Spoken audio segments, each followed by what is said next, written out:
अगर का औरत तव्हां सां मोहब्बत में आहे तो उहा रुगो अव्हांजी काफ़ीअ जी दावत ते पेरिस खां दिमश्क ताईं अची सघे थी। तव्हां उन जे बारे में छा चवंदा? पेरिस खां दिमश्क त परे, बिना मोहब्बत जे त औरत दरिया ताईं बि नाहे ईंदी, ऐं अगरि उनखे मोहब्बत हुजे त उहा अव्हांजे लाइ दोज़ख में बची सघे थी। निज़ार काबानीअ जे इन शाहकार शेर सां आऊं हाणे असांजी महफ़िल जे मोर गुलज़ार सियाल खे गुज़ारिश कंदुसि त उहो अचे ऐं अची अयाज़ शाइरी जे महामंच ते पंहिंजी शाइरी जो शोलो पेश करे। गुलज़ार सियाल अवां सभिनी जे ताड़ियुनि जी भरपूर गूंज में।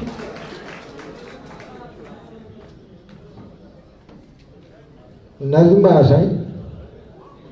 पंजाब खां पुछां थो, पंजाब खां पुछां थो,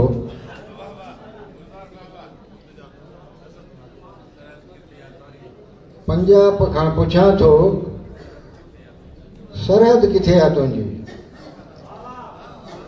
पंजाब खां पुछां थो, सरहद किथे आहे तुंहिंजी?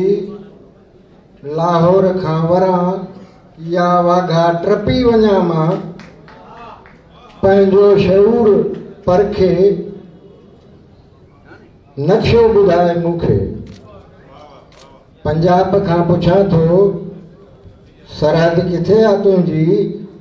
लाहौर खां वरां या वाघा टपी वञा मां, पंहिंजो शऊर परखे नक्शो ॿुधाए मूंखे। पंहिंजे अलख वटां तो वरितो फ़क़्र जो भाङो, पंहिंजे अलख खां वरितो, पंहिंजे अलख वटां तो वरितो फ़क़्र जो भाङो। कंहिं ॿार जा कयो तो वेही हिजे विराङो। करपान जी मशक़त तलवार जो उजूरो, पूॼारियुनि खे लेब तकरार जो उजूरो। बदबख़्त सानहे जी तारीख़ तो लिखी ॾे, तोखां वई आहे विसरी यूट्यूब खां पुछी ॾे। तुंहिंजो वतन सड़ियो हो, सदके जी रख किथे आहे? करतारपुर या पिंडी, तुंहिंजो अलख किथे आहे? करतारपुर या पिंडी, तुंहिंजो अलख किथे आहे? सजदे में बादशाही महराब खां पुछां थो, पंजाब खां पुछां थो। लाहौर जो मुनारो ॿीहर चढ़ी ॿुधायां, तुंहिंजो सिपासनामो तोखे पढ़ी ॿुधायां। उजरे चनाब में हो तुंहिंजे लहू जो सरगम, हिकिड़ो नज़म लिखियो हो तुंहिंजी अमरता प्रीतम। माज़ी जी दिलबरी ऐं हिन दौर जी सभीता, रंजीत जे वतन जी लिखिजे नई कविता। इक़बाल जो लाहौती ताइर किथे आहे तुंहिंजो? हाणे जदीद क़ौमी शाइर किथे आहे तुंहिंजो? इक़बाल जो लाहौती ताइर किथे आहे तुंहिंजो?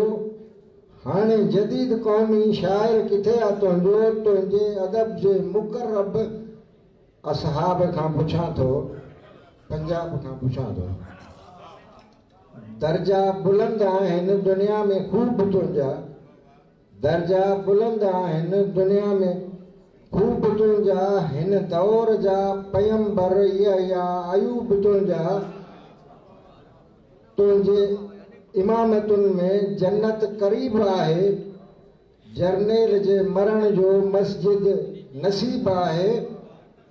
पूरो ग्रंथ पढ़ंदड़ सूर्य कढी छॾिया तो, मिटी खे मान ॾींदड़ दूल्हे कढी छॾिया तो। तामीर जे हिसे जो ओजर किथे आहे तुंहिंजो?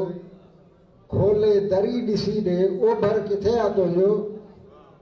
ज़िंदा दिलाने गोहरे नायाब खां पुछां थो, पंजाब खां पुछां थो। तरदीद खां मथां हो तुंहिंजो सवाब नाहे, तरदीद खां मथां हो तुंहिंजो सवाब नाहे। तुंहिंजी नज़र में अमृत सर छा पंजाब नाहे? उमिरिन जे रोग जहिड़ी ग़लती कई वॾी तो, तमगे जियां सजायल दहली ॾेई छॾी तो। तुंहिंजे नई टही जा मारू मञनि था हाणे, पिंडी जा पेच तोखां छिजंदा वञनि था हाणे। जंहिं सभु प्याक मारिया साकी किथे आहे तुंहिंजो। जंहिं सभु प्याक मारिया साकी किथे आहे तुंहिंजो। बंगाल खां पुछी ॾे खाकी किथे आहे तुंहिंजो। शाहीन जे परनि में सुरखाब खां पुछां थो, पंजाब खां पुछां थो। महिरबानी।